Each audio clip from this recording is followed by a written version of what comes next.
Olá, sejam bem-vindos mais uma vez. É o nosso segundo vídeo. Nós vamos fazer a nossa primeira aula sobre o que vem antes da interpretação da Bíblia. Nesta aula nós vamos tratar basicamente da leitura de alguns textos bíblicos que mostram que a Bíblia, assim como outros livros e outras coisas que nós fazemos, exige alguns pressupostos, e estes pressupostos já estão claros na própria palavra de Deus. Vejamos o primeiro texto. O primeiro texto nosso é João 8,43, que diz: "Qual a razão por que não compreendeis a minha linguagem?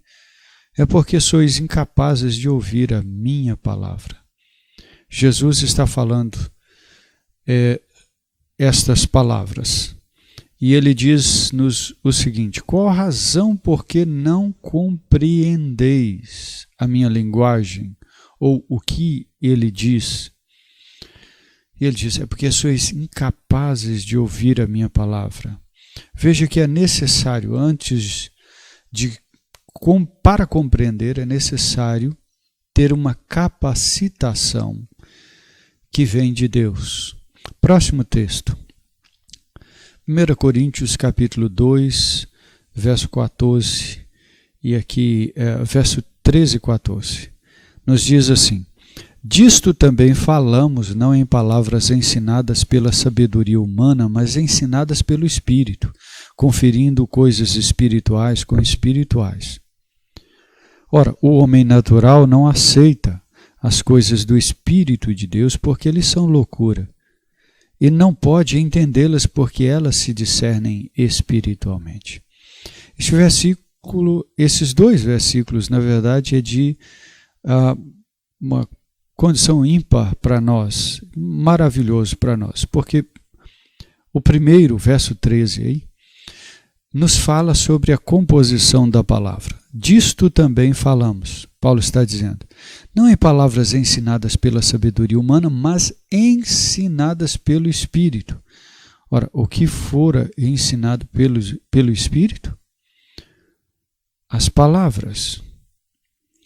Então, as palavras que nós temos nas cartas de Paulo e também, enfim, na Bíblia, são palavras ensinadas pelo Espírito, são palavras ensinadas.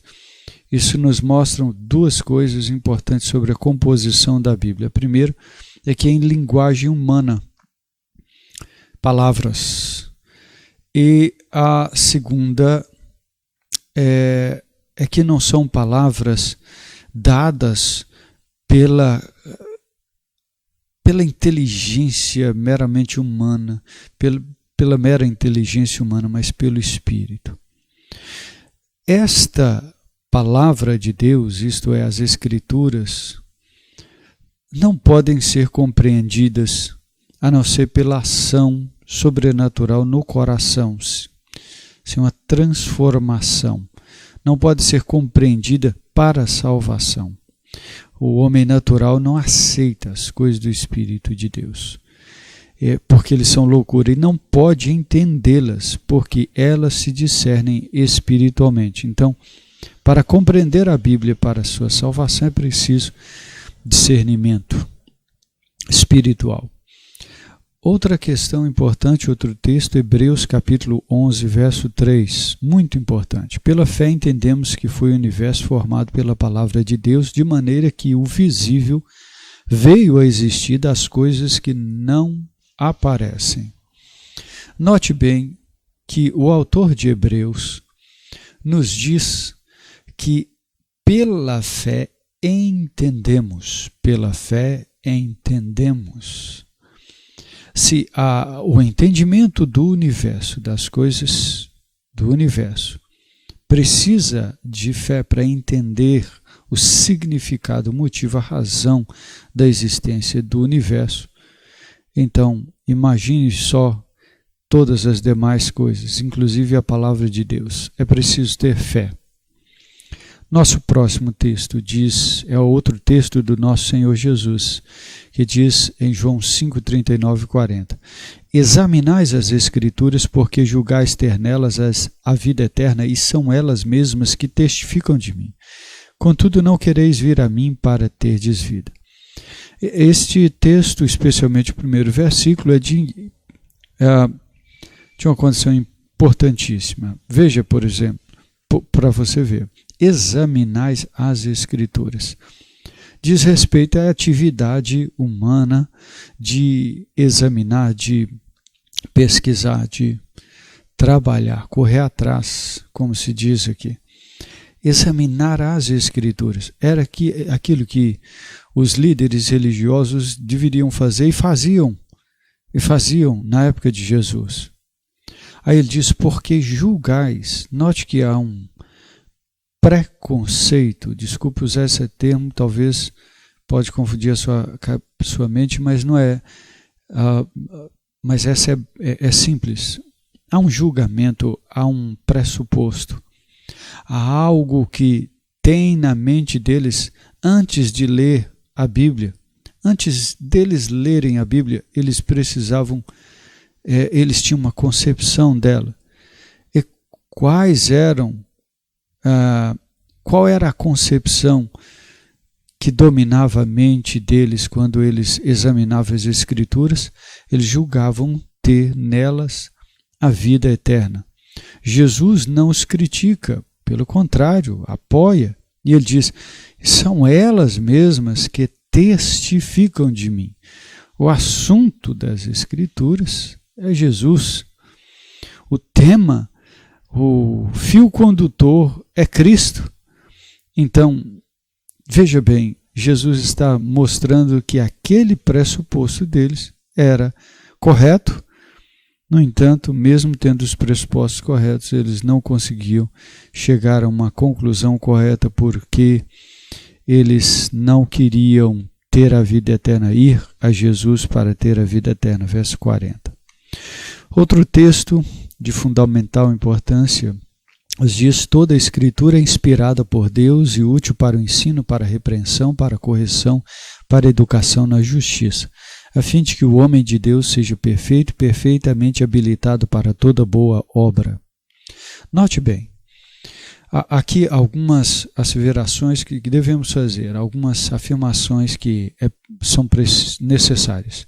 Primeiro nos diz toda a Escritura, toda, ou no original cada parte dela, sem existir qualquer uma parte dela que não seja inspirada. Toda a Escritura é inspirada por Deus.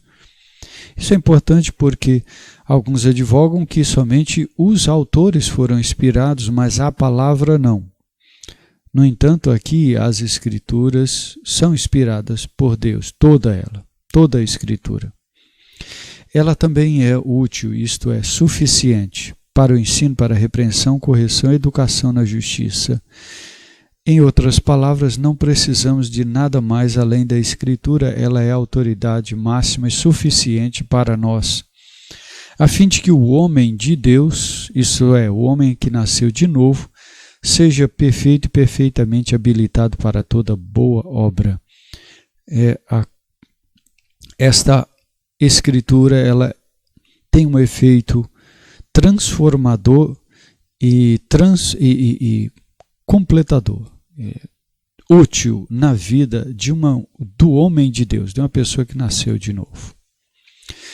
E agora, já chegando ao fim desta parte, outro texto de 2 Pedro capítulo 3, verso 15 a 18, que nos diz: e tende por salvação a longanimidade de nosso Senhor, como igualmente o nosso amado irmão Paulo vos escreveu, segundo a sabedoria que lhe foi dada. Ao falar acerca destes assuntos, como de fato costuma fazer em todas as suas epístolas, nas quais há certas coisas difíceis de entender que os ignorantes e instáveis deturpam, como também deturpam as demais Escrituras para a própria destruição deles. Vós, pois, amados, prevenidos como estáis de antemão, acautelai-vos. Não suceda que, arrastados pelo erro desses insubordinados, descaiais da vossa própria firmeza. Antes crescei na graça e no conhecimento de nosso Senhor e Salvador Jesus Cristo. A Ele seja a glória, tanto agora como no dia eterno. Note algumas coisas. No início do verso 15 diz, está aí grifado, em negrito, tende por salvação a longanimidade de nosso Senhor, a graça, a bondade, a misericórdia do Senhor. E ele diz que Paulo fala desta longanimidade, ainda nesse mesmo verso, segundo a sabedoria que foi dada para ele. Aí ele diz, no verso 16, ele costuma fazer isso, falar desta longanimidade em todas as suas epístolas. Esse é o assunto das cartas de Paulo, nas quais há certas coisas difíceis de entender. Note bem, as Escrituras possuem aquilo que a gente chama de perspicuidade. Ela pode ser compreendida facilmente até por uma criança. Mas há certos pontos difíceis, muito difíceis de interpretar. E aí é que entra um problema de pressuposições. Os ignorantes e instáveis deturpam. E Pedro estava falando daqueles que eram falsos profetas, que estavam introduzindo doutrinas heréticas dentro da igreja no seu tempo. E ele diz, como também deturpam as demais escrituras, isto é, os demais escritos que também são inspirados para a destruição deles. E ele nos alerta a não cairmos no erro desses insubordinados, mas sim crescei na graça e no conhecimento de nosso Senhor e Salvador Jesus Cristo. Meus queridos, este é o propósito da interpretação. Crescer na graça e no conhecimento de nosso Senhor e Salvador Jesus Cristo. Os pressupostos, então, nós listaremos no próximo vídeo. Fique com Deus.